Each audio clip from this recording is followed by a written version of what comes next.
दोस्तों देखिए इतनी लंबी कतारें, और अगर आपको मालूम चलेगा कि ये इतनी लंबी कतारें वीजा के लिए, भारत के वीजा के लिए कहां पर लगी हैं, तो आप आश्चर्यचकित हो जाएंगे। दोस्तों ये कतारें जो लगी हैं लंबी लंबी, लगभग 2 लाख लोग पता चली है कि अभी जब तक हम आपको ये न्यूज बना रहे हैं तब तक 1,50,000 की खबर है, लेकिन हो सकता है कि जब आप न्यूज ये सुन रहे होंगे तब ये खबर 2 लाख या उससे ज्यादा की हो सकती है। लेकिन सवाल ये है कि आखिर ऐसा क्या बदल गया 24 घंटों में ही कि लगभग 1,50,000 लोग या लगभग उससे ज्यादा बांग्लादेश से भारत आने के लिए आवेदन कर दिया लोगों ने। ऐसा क्या हो गया? भारत ने जैसे ही बांग्लादेशी नागरिकों के लिए वीजा सेवाएं दोबारा शुरू की, वीजा केंद्रों के बाहर रिकॉर्ड भीड़ उमड़ पड़ी। हैरानी की बात तो यह है कि इस समय पूरे बांग्लादेश में सिर्फ 5 भारतीय वीजा केंद्र ही काम कर रहे हैं, जबकि पहले इनकी संख्या 16 थी। सोचिए अगर हम 5 की जगह 16 के 16 पूरे खोल देते तो अभी तो ये लाइन सिर्फ 2 लाख तक पहुंची है। ये तो पता नहीं कितनी हो जाती। कितने लोग आने के लिए लालायित हो रहे हैं कि भारत का वीजा मिल जाए, बस भारत चले जाएं। क्यों भैया, क्यों आना इन्हें भारत? लेकिन कहानी यही खत्म नहीं होती दोस्तों। इसी बीच एक और घटनाक्रम ने कई सवाल खड़े कर दिए हैं। बांग्लादेश ने भारत से जुड़े 2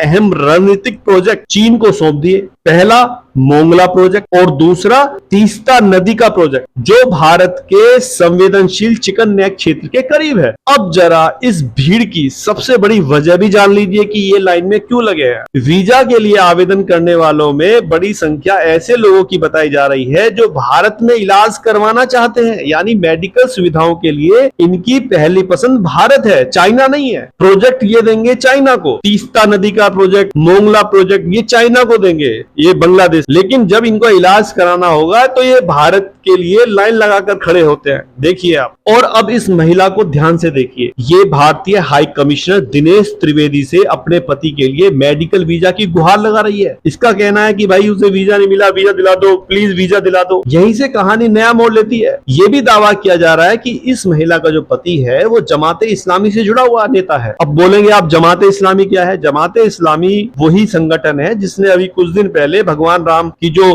प्रस्तावित 81 फुट ऊंची प्रतिमा का जो विरोध किया था, वो उसमें जमाते इस्लामिक जो थी वो मुख्य चर्चा में थी। और अगर दोस्तों ये दावा सही है तो सवाल उठता है कि भारत की आलोचना करने वाले लोग जरूरत पड़ने पर इलाज के लिए भारत का रुख क्यों करते हैं? ये कैसी बेशर्मी है भाई।